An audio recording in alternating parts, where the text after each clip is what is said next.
All right. And we're back.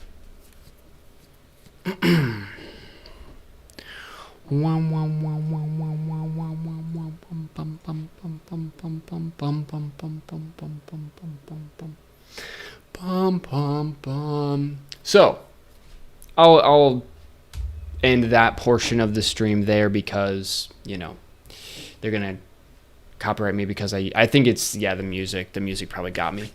All right, now I'm going to open it up to questions, concerns, and cries of outrage. Hopefully that was helpful to you all. Pathos says I kept the FBI waiting downstairs for too long. Probably. Stevenson says freak YouTube. Hey, I mean, YouTube lets me do this at all, so that's nice. But anyways, let's go ahead and go to some questions here. I see that TylerMowery is a beast. Has his Thomas asked me if I've just stopped working on the berry video. Yeah. I'm gonna bring TylerMowery's a beast up. Oh, could I ask my question in the chat? I'm in a library right now. Sure, dude. Yeah, you can do that. That's fine.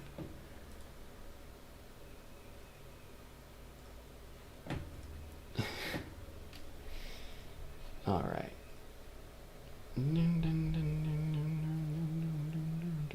And then we'll go to complex. Okay. So you asked, TylerMowery's a beast asks, you said that if all your scenes are choices, you will have a better story. How do you create these choices? If you are to create 40 or so choices for the 40 scenes while following a character arc for the protagonist based on the philosophical conflict, how could you make it unrepetitive? Should there be smaller character arcs for the protagonist inside the larger one? How would you make that? Thomas, I will probably eventually in my lifetime do a video on Barry, but right now it's not my main focus.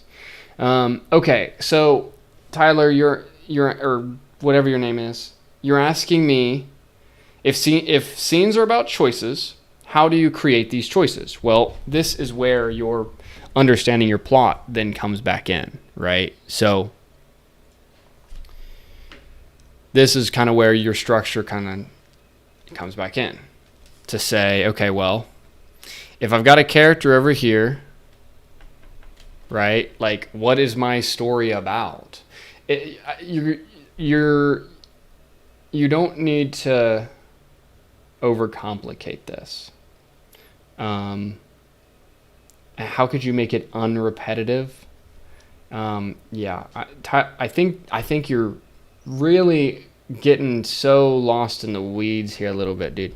You just need, like, if your story has a plot, there are choices in scenes.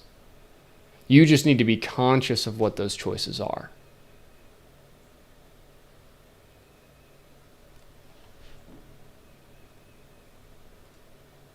I can't hear you for some reason. I don't know if, or you might just be in your library, but yeah. Like, you just need to understand that, okay, well, if I've got this whole big plot, like, let's say you write a script and you've got all these scenes. You've got your midpoint, and you've got your climax, and you've got, let's say, here, you know, we got a big midpoint, we got a big climax, we got a break into Act 2 here. We've got a break into Act 4 over here. That others would term break into 3, but I'm calling it break into 4. So, like, this is going to be a big choice, right? This is going to be a big choice at your midpoint. Your climax is just a big choice. Watch my climax video for that, right? Frodo choosing to throw the ring into the fire. Richard in Little Miss Sunshine choosing to dance with his daughter. The climax is fundamentally about a big choice. The midpoint's about a big choice, right? Joker gives Batman this sort of false choice at the midpoint, right? He says, Rachel or Harvey. The other choice of the midpoint being, will Joker tell Batman where Harvey is? Tell Batman where Harvey is. So it's all just choices. You just need to be, you need to write a first version, and then you need to say, okay, like, what's actually going on in the scene, right? And it can be smaller choices, but the choice is what actually gives the scene its momentum. It gives it the drama. Without a choice in the scene, it has no drama. Can you imagine the FBI scene? If there's no choice, there's no scene. Like, it literally, it is the scene. And many times you are naturally writing choices into your scenes without being conscious of it. What I'm saying is that the more you are conscious of how you're writing, the better your stuff will be.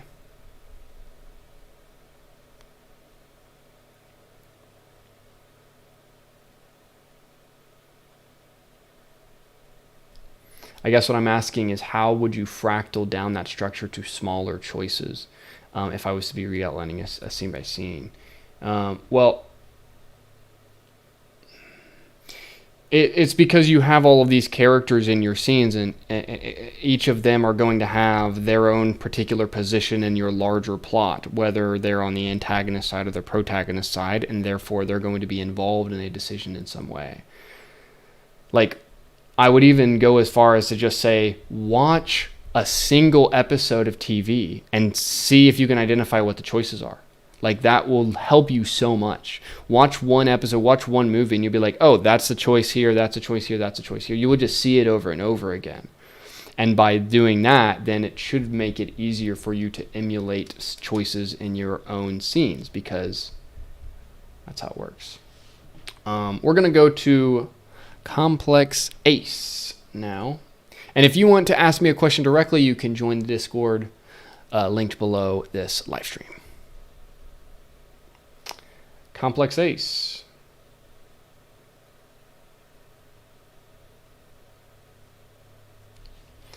All right, we're going to go to Stevenson.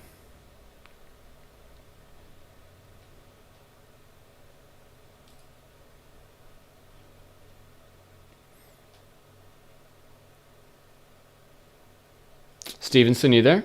Your mic is muted.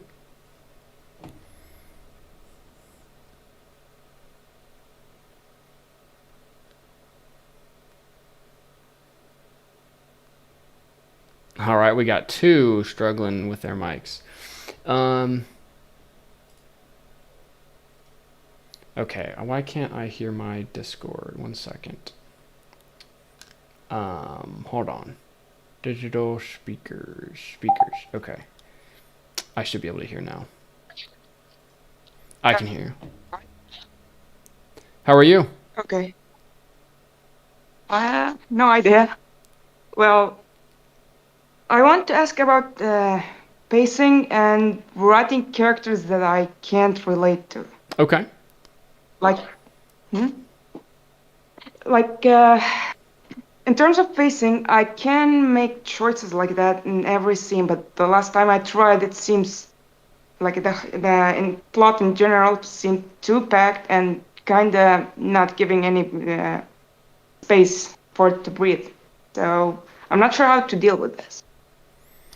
The plot felt too packed because you had a lot of choices. Yes, basically. You might be misunderstanding how to build a choice in a scene, because you don't have to make the entire scene constantly focused on the making of the choice, in the sense that you can stop and pause and have characters talk and develop and all these other things. You just need to have the understanding that the function of that scene, the point of that scene, ends up being some sort of small choice or big choice. But if you want to develop characters and these other things, you can absolutely do that. In the way that we saw this first scene here, where in the beginning they're not immediately hopping directly into discussing what it is that Logan is trying to get Greg to do. That happens over time as the scene progresses. I see. I can't say it's exactly action-packed like the last scene, but not all of it is like this scene. So how much of it should be action and how much of it should be slow? That's a bit of a harder question to answer, but I will do my best to help you think about. What are you writing first and foremost? Is this a feature or a TV series or what? It's a small story since the larger one was too complicated. Okay. I live up to my name. Okay. So how many pages? So far, they're around 9, but I'm like halfway through. Okay. So you think it's going to be about 20 pages? Yeah. Okay. So if you're writing something that's 20 pages, the end maybe 5 to 6 pages is going to contain likely your climactic movement. So that's going to be a faster paced part. And then you're likely going to have some sort of inciting incident within the first 5 pages. That's going to have some quicker pacing. But you don't have to make the entire thing totally action-packed if you don't want to. I think I have 2 points of downtime, like something that can be hardly any action in. Okay. But other than that, it's too fast. Do you have an outline or a story circle that we could go off of? No story circle, but I have like 2 outlines, 2 versions of the outline. I have a problem with simplifying or shortening things. Okay. Would you be able to talk me through the beats of your outline? Or do you not have them in single sentences? That's the issue. I don't have them in single sentences, but I can try. It's basically 4 androids in post-apocalypse, and it's their first operation. They land in the mission site. Most of them die, and only 4 are left. One of them is forced to be a captain because the captain died, and she's like the second in command. Okay, so slow down just a little bit for me. So 4 androids in a post-apocalyptic world. They crash land somewhere, and one of them is a captain. One of them is forced to be a captain. Okay. She is not supposed to be one, but she's next in line after a few, and the captain was dead. Okay. So how does their captain die? They face their enemies, and they're inexperienced. Many of them died, and those barely survived. So they face their enemies, and then the captain dies like while fighting these enemies? Yeah, the captain is not even mentioned more than the intro while they're on the way. They just look around them, and the captain is dead when they receive a transmission that the captain is dead and she should accept the position. Okay. So then what happens? So they receive a transmission. So they receive transmission about this. Transmission. The one who was supposed to be a captain was on the ground and nearly she was under attack. Another one saves her, but that one gets overwhelmed with more attacks. So they're both girls. Okay. One is called 5, the one who's supposed to be a captain, and 7 is the one who protects her. Okay. Basically, 7 deflects some attacks, but then it gets too overwhelming. She points her sword at 5, asking her if she wants to give up her hold on. She points her sword at 5, tells her, "Are you gonna accept it, or do you want me to inherit your misery?" Okay. Gets overwhelmed again, and 7 points their sword again after defeating whoever came in.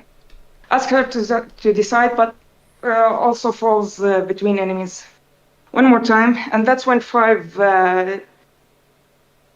jumps to save her from something that she didn't notice and decides to accept the position. Okay.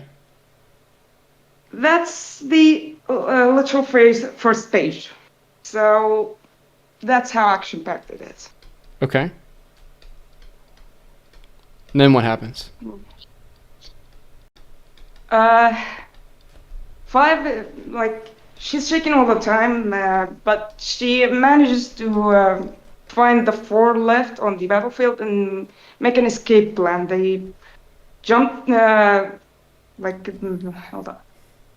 The scout in the team tells them to go down. They blow the floor, fall down. There was lava. They were on, I don't know, a volcano. Yeah. Mm-hmm.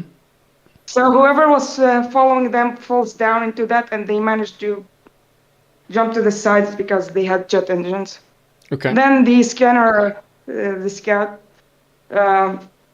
starts digging the wall. She had a laser. And next thing, while they're digging through, Why are they digging? They're in the volcano below, and there's either the volcano under them or the enemies waiting outside. So they had Okay. to dig another route. Okay. But they stumble into a group of 4 other older generation androids. They kind of blow the wall, and they find themselves in a tunnel and 4 people in it. The 4 people weren't so friendly. They kind of throw them down on the ground and ask them who are they and whatever. Okay. Then what happens? Yeah. The squad that was sent down is a new generation of androids, so the ones on the surface didn't exactly know that. They try to explain it, and the group doesn't quite believe them because they're in an infested area and there's only 4 of them, and they've never seen them before. So let's call it the Alpha Squad, the new ones, Mm-hmm. 5. They had to react. They don't kill the older generation, but they knock them out and leave. While leaving outside, they were checking their mission, and the scanner says that it was the volcano. The original mission was to research and recover some information. What information? And information about humans. Hold up. Information left by humans. Okay. But we don't know what it actually is? Yeah. They were just given a mission to recover human data. Okay. Yeah, they leave while discussing the mission and making jokes about it, they receive another transmission that their mission is changed. And the target relocation is kind of backwards. They make a silly choice here between going back into the tunnel or... Wait, hold on. No, you said the mission has changed. What is the new mission? Also recovering new human data, but in another location, which was behind them. Okay. So I feel like right now I feel like you have a story that is very, very, very external. Like, I don't know very much about why their quest for this human data is valuable at all. Do you know?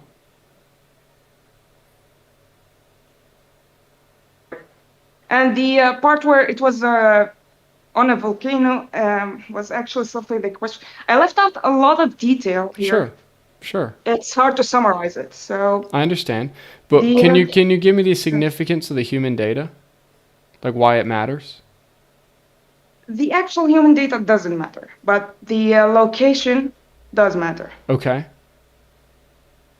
The second location also matters. They were sent to what seemed like a human research base, but there were a lot of forces, but it was it was under a mountain. and there was like full of snow. I don't remember the exact name, but they used an avalanche to wipe out whoever's near and got in. Okay. Yeah. There, while they were getting the data they needed, they saw an android who was labeled infected by the sniper in the team. Okay. Yeah. The scanner makes a choice to save that infected at the cost of risking the team. Like she could get infected or she could die, and it might not even work. Okay. Okay. The significance of the choices is the little details. They will reveal later that the squad was not sent for a mission for humanity, not or for training. It was sent to be stress tested for the next generation. Okay. And the characters have their own goals, which change for some. Hold on. At the beginning, many of them were just following orders because they were made for that. It was either fear or either having no other choice. Mm-hmm.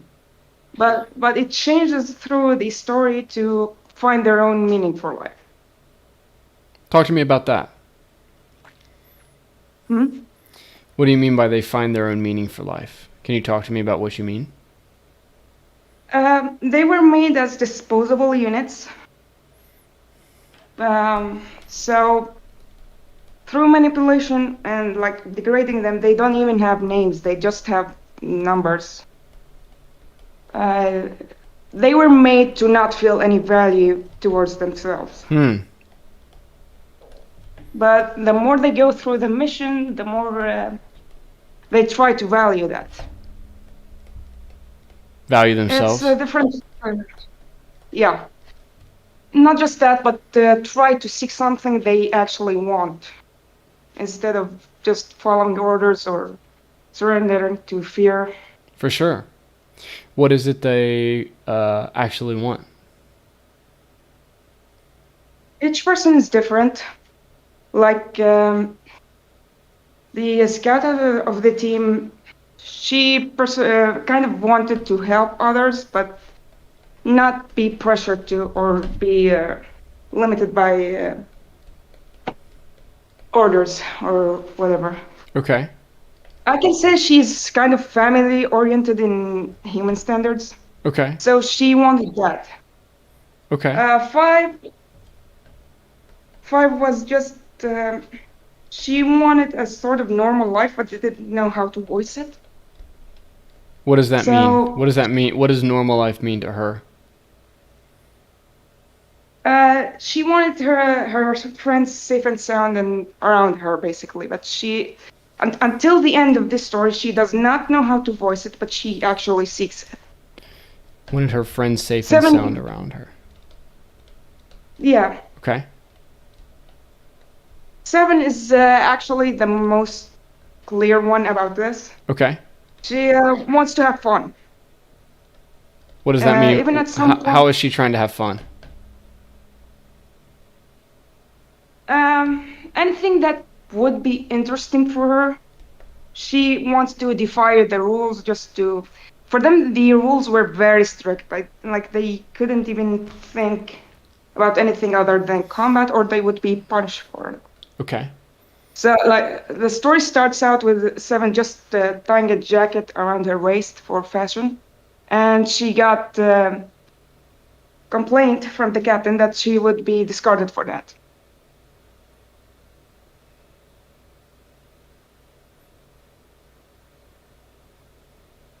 Can you hear me? I can. I'm just trying to think about how to clarify and bring these story elements together, because I feel like I'm not quite seeing. I'm trying to find that one thread that kind of brings these things together. I like what you said about these disposable units, that they feel like there's no names, just numbers, and they're made to feel no personal value. So is this them finding their own humanity? Is that what we're watching happen? Yeah, we could say so. Okay, so where are you seeing the story end? How are you seeing them in that place where they've gone from disposable units to sort of meaningful people? It's hard to say that, and I'm not sure about the ending yet. But basically, all of them die except five, and they kind of give up their life so she could live. Okay. Like, actually live, not live, survive. That's how it ends, but I'm not sure how to fully convey what I'm trying to convey. However, every one of them dies after reaching some sort of closure. Um, One example is the sniper. His number's 11. He was very by the book because he was afraid of whatever would be done to him if he didn't follow the rules. But he gets lenient and starts to think about himself and eventually does an action that he wants to do, but was very risky for him. That was his last action. Who's their opponent in this story? The obvious opponent is a type of enemies called mutants, Okay. or I'll find another name for them. Uh, Biological entities that have the capability to evolve fast, and they can also evolve to use metals as a part of their body. So they have these mutants, but their real enemy is whoever's created them, correct? They evolved on their own. They were just No, a life form I'm that was talking very. about Scout 5, 11, and 7 are androids. Their real enemy is whoever created them, correct? Um, it's a bit more complicated than that, but we can say so. That's one of the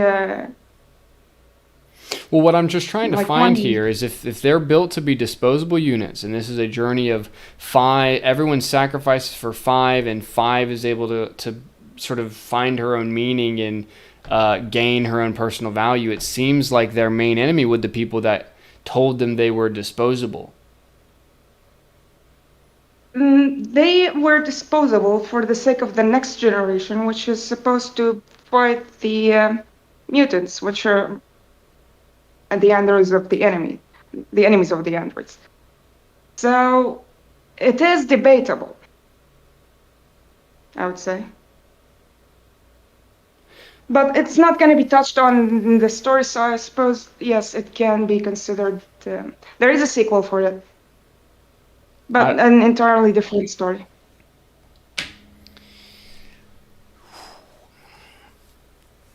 well, I, Sorry, well, just sorry if it's what yes.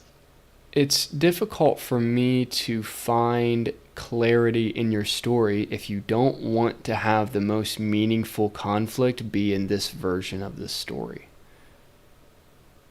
For the Alpha Squad, yes, I do want that. But it's more of a conflict about their ideals than a conflict with a clear enemy.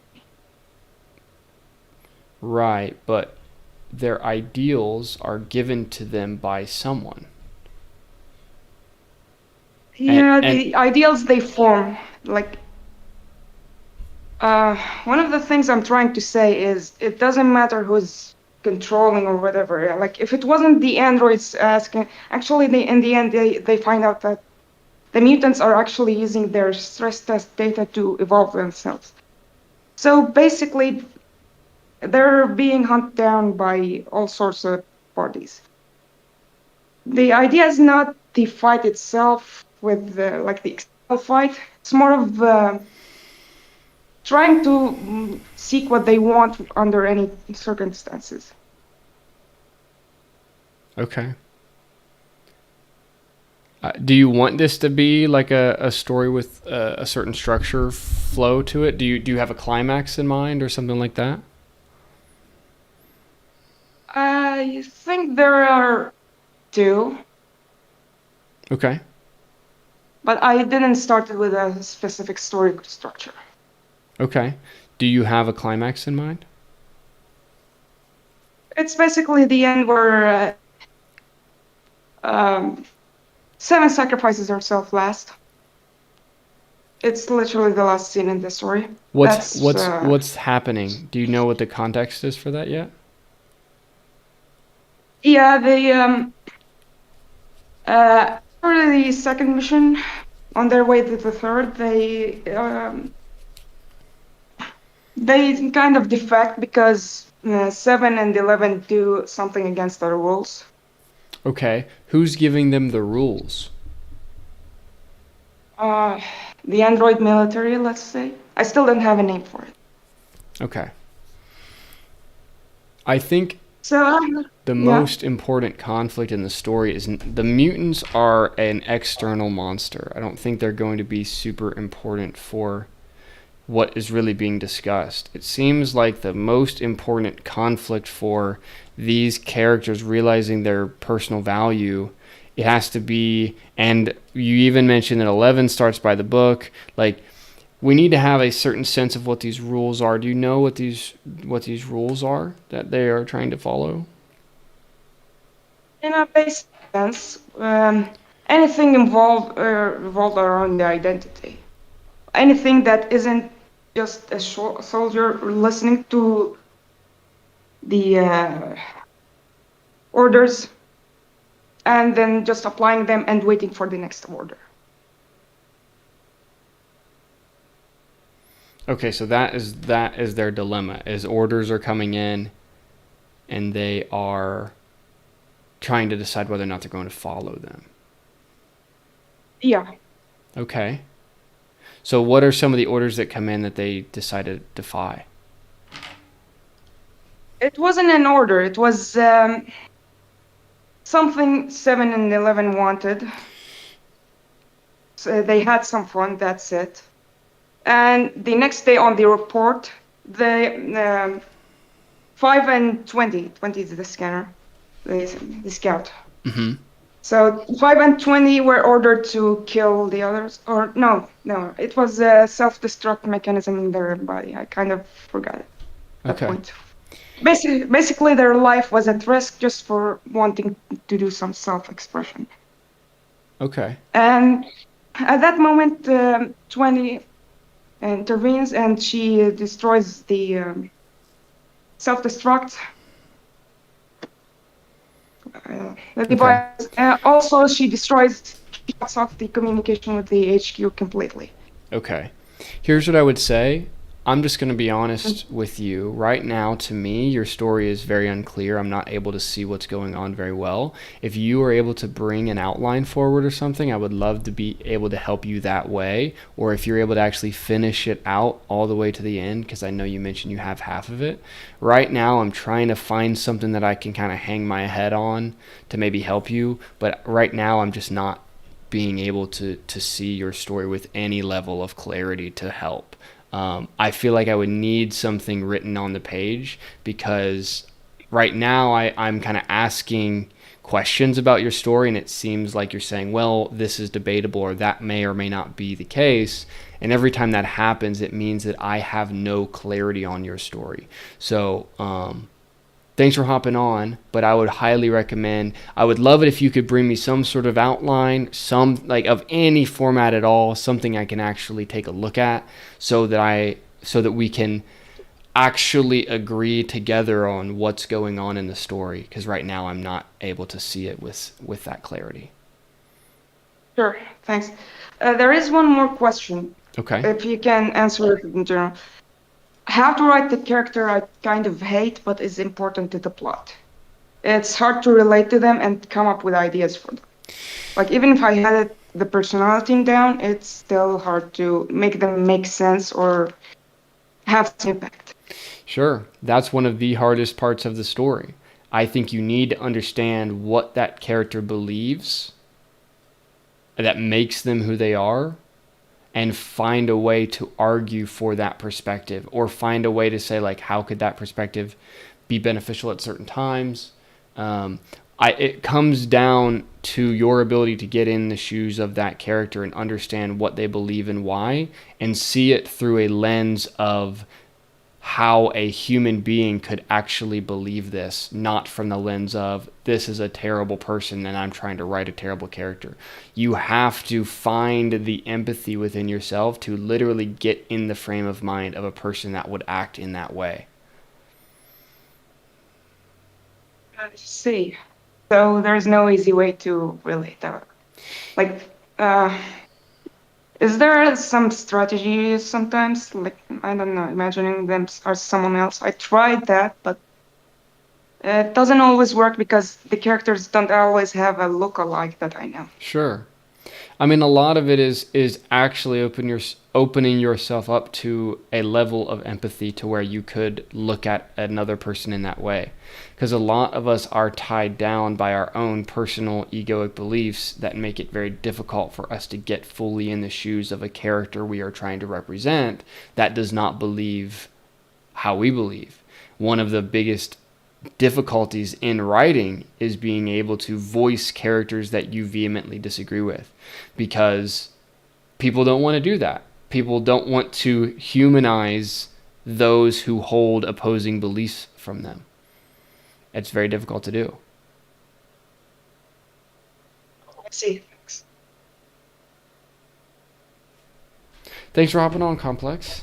I look forward to seeing some sort of outline for this, and maybe we can get it a little bit more done. Also, I would say when you do have some sort of final end, I know you said that you had like 20 pages written. If you have an outline that's complete, that would be awesome. But yeah, I look forward to continuing working on this. Let's go ahead. Let's see who is next in line here. Stevenson.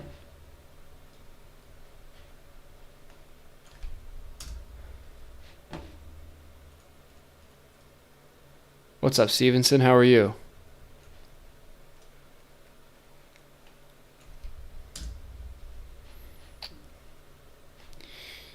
You got that mic working?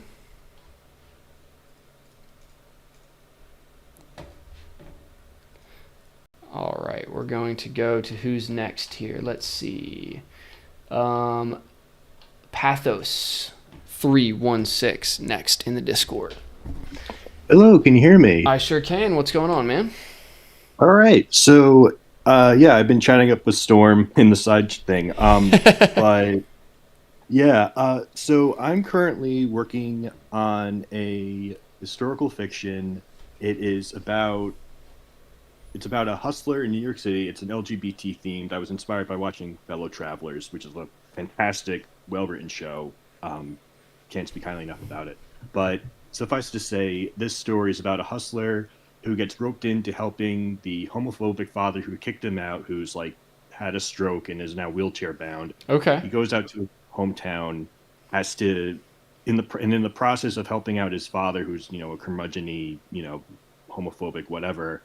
He starts working at a local bookstore, and he's like, "Wow, if this was here when I was a kid, this would make a huge difference." And suffice to say, it kind of goes through over the course of the 80s, which some people may or may not know wasn't a great time to be, openly out given the AIDS epidemic. And it kind of really catalyzes and synthesizes gay history in the New York City area over the course of the 80s into the early 90s.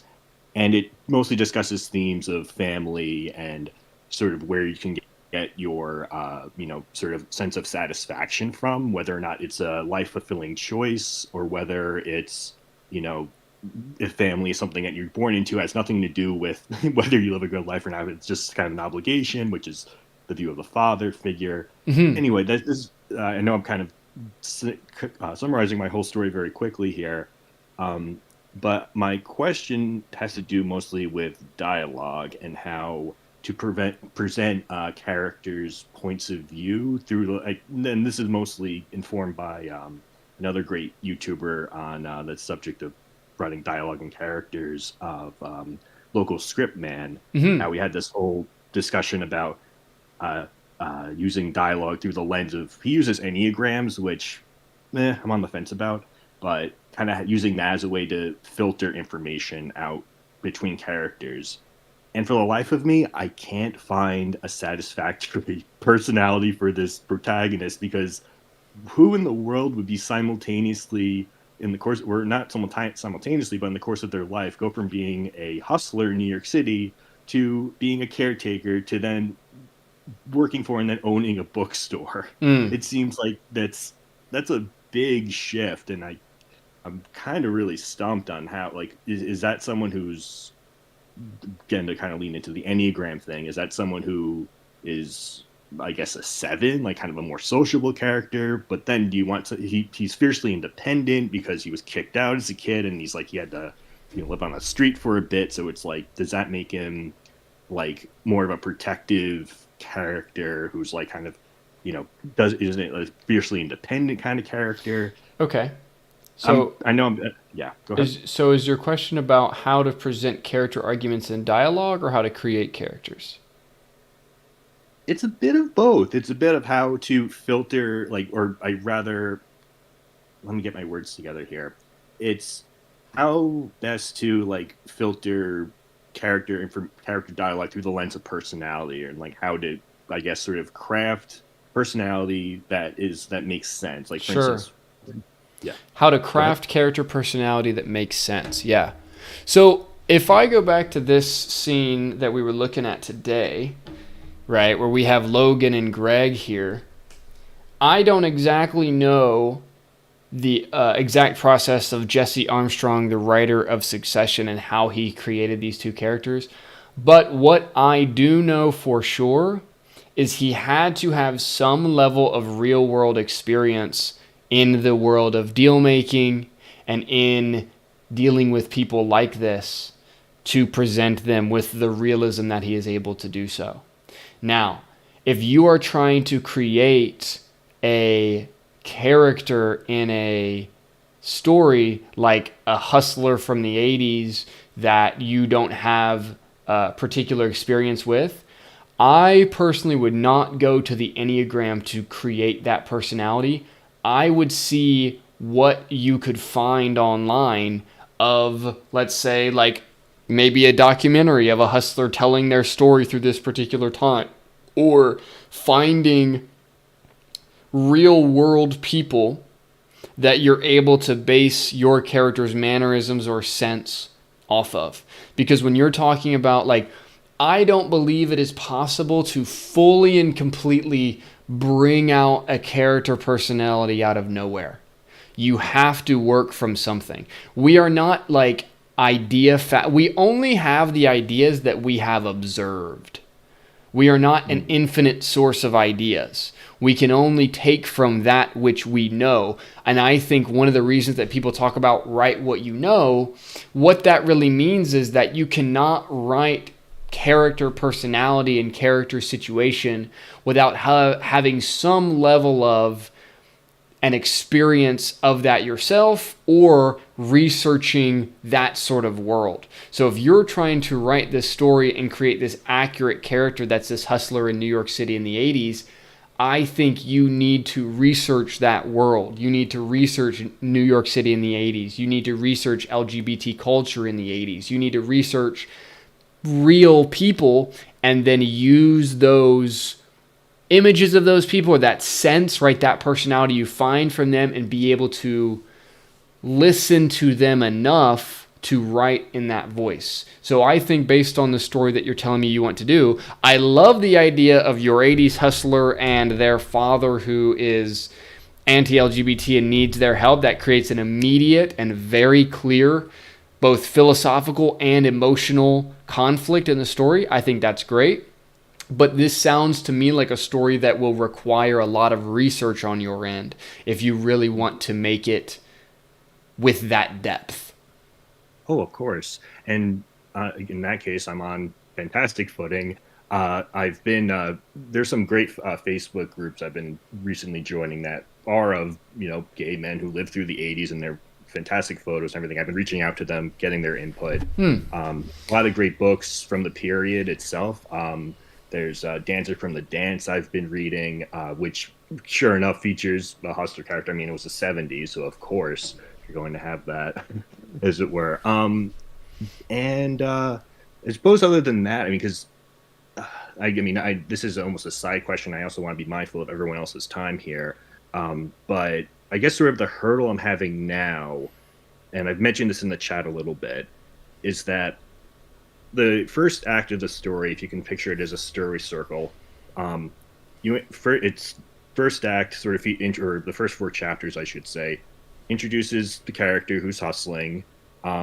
Then he sort of gets so that's, I guess, sort of one, and then he also, the second point is he wants to get kind of a lookbook that he can send to clients to be like, okay, here's here's what you're purchasing with yours truly. Mm-hmm. So that's second point.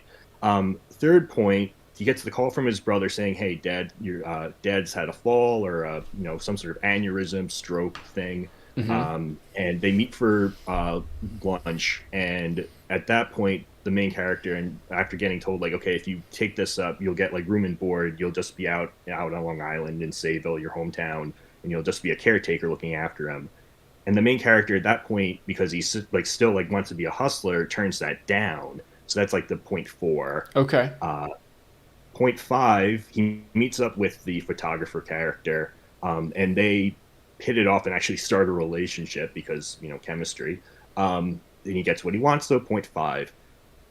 At that point, at point 6 is where I'm still writing this part, and this is mostly where I've been tripped up, because on the one hand, from feedback I've gotten from friends who've actually been hustlers and then gotten actually entrapped for that and been like, okay, you can't do that anymore because you're going to go to jail.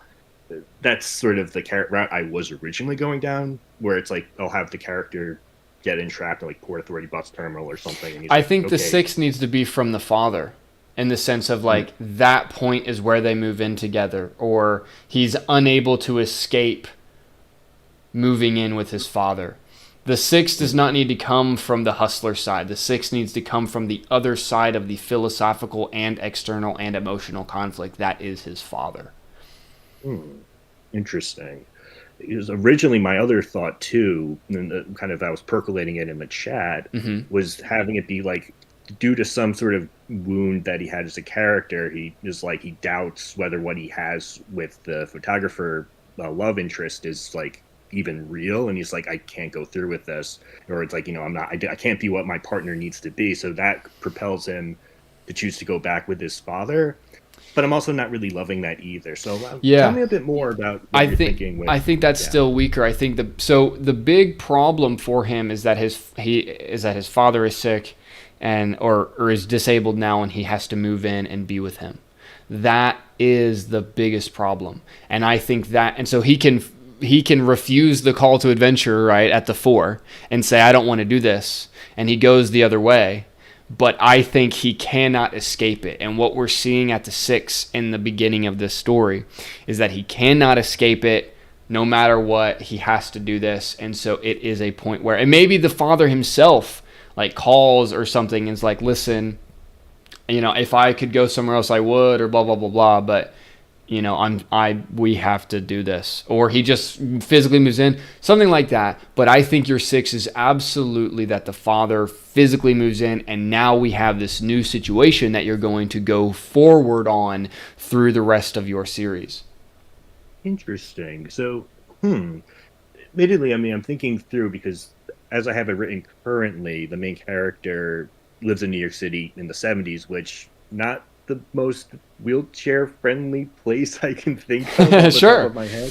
I mean, that can add to it. Interesting. But I think, like your first episode needs to bring together these 2 major sides of your conflict, right?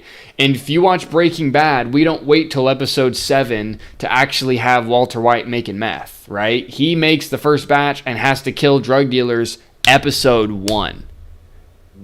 The same thing is happening in your story. We need to bring these 2 sides of conflict together episode 1.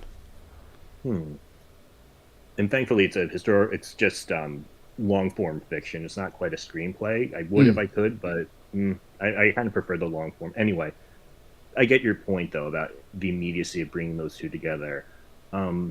Yeah, from that perspective, I would say he needs to be kind of physically in the home within the first, like, I don't know how exactly you're splitting this up, but think of it from that pilot perspective, right? Like if this was a 10-episode TV show, that pilot is going to bring the two, because that is what is going to create. So if you're going to have this whole element with the photographer might break the relationship off after he comes to your protagonist's home and realizes that the protagonist is taking care of his father who does not like LGBT people. Right. And so then boom, now you have all these other threads that can start off, but the fundamental backbone of the entire story is going to be this conflict between your main character and their father. Right. Yeah. Now I'm of course thinking of logistics of what, like, maybe perhaps he's not living in the village. Maybe he's living perhaps in Queens or some sort of intermediary location just to make the logistics work better. Well, I think the logistics can present a physical problem that can then also become this larger emotional and philosophical problem, because not only is he having to take care of him, he's having to take care of him in a place where it is very difficult and very frustrating to deal with someone with a wheelchair. And so there can be all of these seemingly quote-unquote small problems, like they have to get up some stairs and there's no wheelchair accessible thing, that can then blow up into a larger argument, just like you were talking about, of how do the characters actually express both sides of, how do they actually express their arguments? They express their arguments through moments of extreme frustration where they're trying to do something like take him up the stairs, right? You can start a scene that's supposed to be so simple of taking his father up 7 steps, and the scene ends with them screaming at each other and getting into all of their personal baggage because it's just very hard to get him up the steps, and that builds, right? If you look at people in relationships, and I'm sure everybody listening on this live stream, you have found moments in your life where something seemingly so small became such a huge problem that careened your life on a different way, or totally changed your relationship with a particular person. That we want to identify that, and we want to emulate that back in the stories that we tell. Yeah, I freaking love that. I love that visual of this. I like that a lot. And of course, making that change at 6 would change things at 7 and so forth. But that actually may work in my favor now I'm thinking about it. Well, think about your think about your 3 and your 6 in a sense of, many times, whether this is a single act, and this can also work in a full TV episode. Sometimes the 3 is the setup for the 6. What I mean by this is, let's go to Act 1 of Lord of the Rings. In the 3, in the inciting incident, they find the ring, or they realize, oh shoot, this is the Ring of Power, and Gandalf tells Frodo, hey, the ring wraiths are coming. Then what is the 6 of Act 1? The ring wraiths find them in Bree, right? So you have the setup, hey, the ring wraiths are coming, we got to do something about this, we got to handle this problem. And then the 6, the surprise problem, or the climactic problem, the ring wraiths are now here. What do we do about it? Well, we need to trust Aragorn, and we're going to go in that direction. So in your story, the inciting incident is that your main character's father needs a place to stay. He needs someone to look after him. And your character initially says, I'm not doing that, and I like that, because that is showing the character, right? I don't want to do that. I don't want to take care of this person that doesn't even like who I am. I refuse. But then the 6 returns that same problem in an unavoidable way. He must take care of him for some reason, and therefore chooses to do so. And now you have this setup and payoff 3 and 6 that brings the main conflict of your story together, and now you can do all sorts of episodic dramas and conflicts and morphs of that relationship, now that you have set up the initial reason as to how they end up together with this wheelchair in New York City, and they both have very different views about life. I love that. Because it also, admittedly, that change solves a big not a logistical hurdle, and I've been using that word a lot, Mm-hmm. but it really lowered like the stakes. It sounds like it's high, where it's like, oh, we had like this isn't not so much the revised version you're proposing, which I'm probably going to roll with, but the fact that Sayville, which is where they would be moving out to, it sounds like it's far on Long Island. It's a train ride. It's an hour-long commute. People really readily commute from there, so it's not this impervious like I'm leaving for good thing. It's like, oh, I'm a train ride away. It's $5. Woe is me. Mm-hmm. So having it not be that sort of barrier, but having it be like, they're in the same place and it's the father coming into the situation. Yeah. That solves it like a lot. Excellent. So yeah, and there are some more points, but I also am going to be cognizant and respectful of other people's time and just leave it there, and I'll talk about it in the chat. Excellent. I hope that was helpful. Thanks for hopping Very on. helpful. Yeah, my pleasure. All right. We're going to go to, let's see who's next in the chat. Jargon is next. Hello. Hello. How are you? Hi. I'm good. How are you? Doing well. What's your question today? All right. So I was trying my best to like put it down like a really concise question, but I think the main part of it is just kind of like dialogue, Okay. and like the subtext, because I know that like what people naturally do is that there's usually a lot of subtext when they're just having like casual like conversations usually, until Mm-hmm. like they really want to express what they think, and then there's very little subtext usually, but there's still like some, I Sure. guess. Yeah, I was kind of just trying to like figure out like how to get that dialogue to be like very like meaningful and also like represent like the character, I guess. For As long sure. as I'm like rambling about something, it doesn't matter. For sure. Were you able to catch the beginning of today's stream? I don't quite think so. I think that was a little bit later. Okay.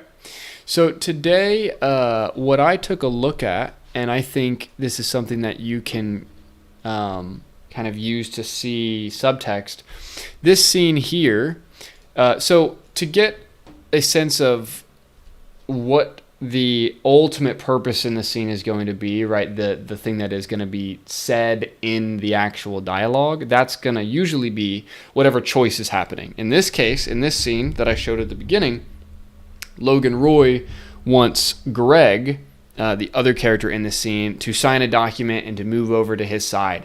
And I would say to check out the beginning of the stream to see that in detail. Now, what is happening for the beginning of the scene is they are setting up this sort of dynamic, and the subtext is coming in where Logan is being condescending and kind of dismissive to Greg to put him off balance.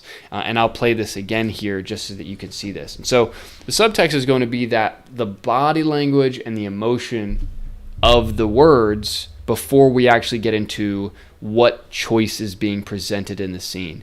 If you understand what choice is being presented in the scene or what problem another character is going to present to the other, that can help you get a sense of how the beginning of the scene is going to start, because it can give you that certain sense of emotional charge. So in this scene, Logan wants Greg to sign these papers and to come over to his side away from Kendall, who is Logan's enemy in the scene. I'm going to play a little bit of this. Good morning. Greg.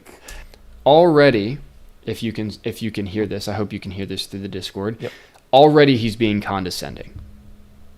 Right? Greg. And this will continue. Good morning. Greg. Drink. Of alcohol? Now, still, we have not presented the real choices. This is kind of a fun little small mini choice, but it's not really the choice of the scene.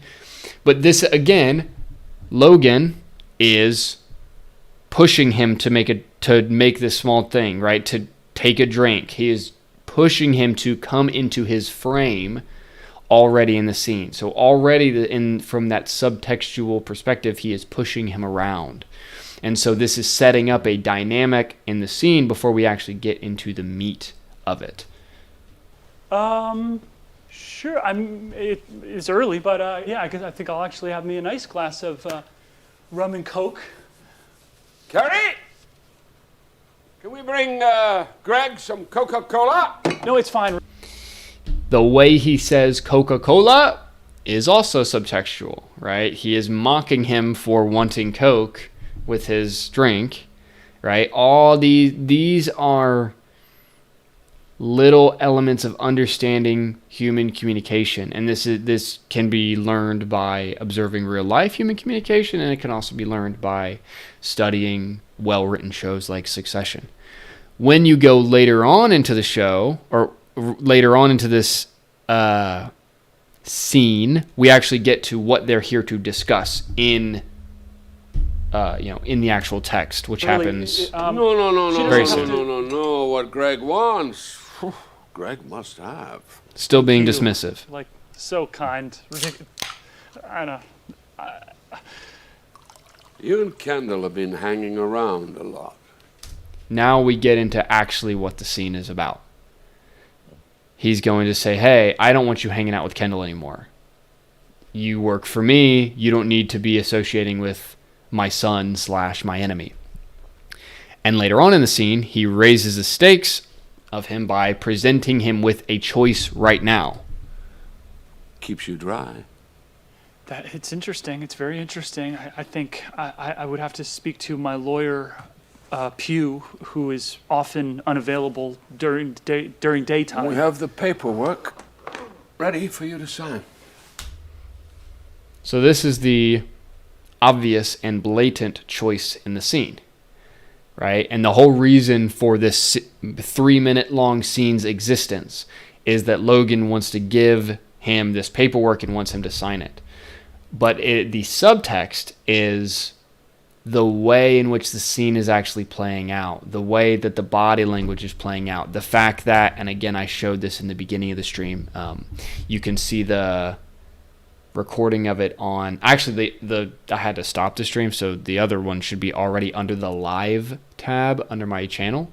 But like here, he spills his drink. You can see that.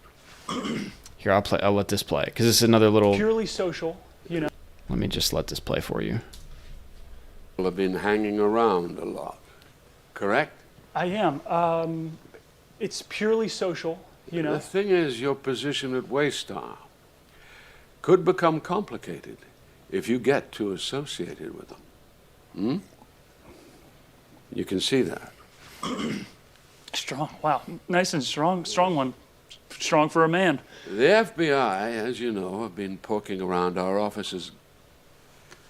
Greg. Okay, so a couple things happen here, right? Right when Logan says, hey, you've been hanging out with Kendall a lot, he takes the drink, and the drink hits him hard, right? That's written into the script as this subtextual thing. Also, he spills his drink As you here, know, have been poking around our offices. which is the reason for this wide shot. Greg. Another thing, very subtle, but that's written into the script. It's in the subtext. It's in the body language.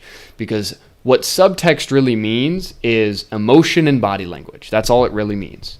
You don't have to think about it from some abstract perspective and all this stuff. Subtext is emotion and body language. Because the entire reason for a scene's existence is characters in their fullness, meaning dialogue and their subtext, their body language, debating a choice. In this case, it's about whether or not Greg is going to sign the paperwork and come over to Logan's side. So when you're trying to figure out your subtext, you need to have an understanding of body language and of how people respond to verbal sort of attacks, right? In the sense of when Logan is saying this here, he is giving Greg an initial verbal punch. It's purely social, The thing is, your when he threatens his job. position at Waystar could become complicated if you get too associated with them. You can see that. Strong. Wow. Nice and strong. Strong one. Does that make sense? Mm-hmm.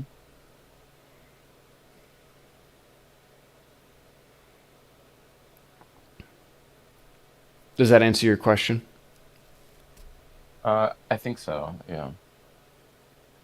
Um, I don't know if you want to like look at it. I did send like a link of the actual script.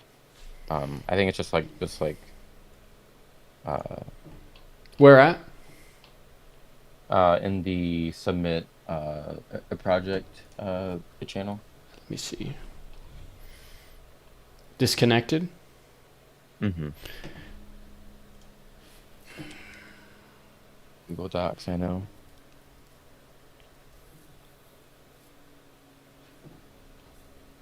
Okay. Which is it? Do you want me? Yeah. What particular scene do you want me to take a look at? I guess number 6, which is on page 7. Page 7. Okay.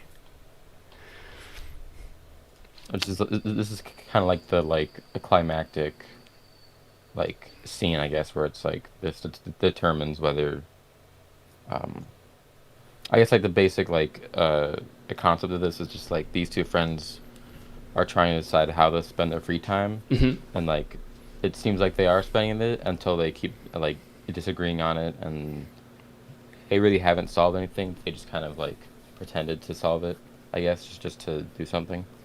And this final scene is kind of where that like it falls apart. Okay. Is there a here? Okay, this one right here, Maya's living room. Yeah. All right. Let me give this a read through here. Interior, Maya's living room, night. Miles knocks out Maya's piece. And sorry. Damn, you got lucky. Looks like it. Miles looks up at Maya, ruthlessly studying the board. You know, you're supposed to have fun playing games. Maya draws a card. Winning can be fun. Maya moves her piece. Not the way you're doing it. Miles draws a card. What was that important thing you were downloading earlier?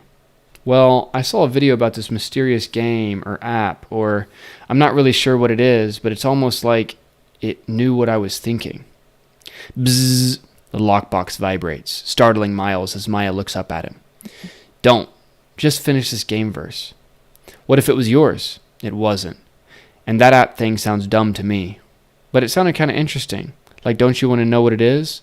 Bzzz. No. Why not? It's something we could both do, and... Because I thought this was good enough. Bzzz. What about what I want to do? You're just addicted to your stupid phone. Bzzz. Whatever, just go. Miles scrambles up, knocking the board in pieces everywhere. Miles, damn it. Okay. Oh, well, I mean, we could continue here. Miles hustles to the fiercely shaking box. He unlocks the box, opens his phone, and is brought back to the soothing blissfulness he once felt before. The colors start changing faster and faster, and Miles grows concerned as it's not so peaceful anymore, but loud and stressful. He's overwhelmed and now being bombarded with flashing colors and noise. It's like he's thinking of everything all at once. His surprise shift to inhuman, euphoric expression. Okay. So the idea of it is that he's just kind of like so obsessed with just like I guess like associating like his phone with having fun is that he kind of like disregards actually hanging out with like his real friend. Okay. And then for Miles, and then Maya is so obsessed with being like productive and stuff. Like for her, playing this board game is already like kind of like pushing on her boundaries of like this isn't super like productive. Okay. So yeah. So yeah, I mean, so you're asking me about the subtext here? I mean, I think it's fairly you have something that's working decently here. I mean, it's fairly in the dialogue. You're just your stupid phone, whatever. Just go. Yeah. So like this, I mean, Miles says so. This, I think you need more action lines to describe what they are doing. That's not in the dialogue. But other than that, I think you have the beginning of a scene that's functioning.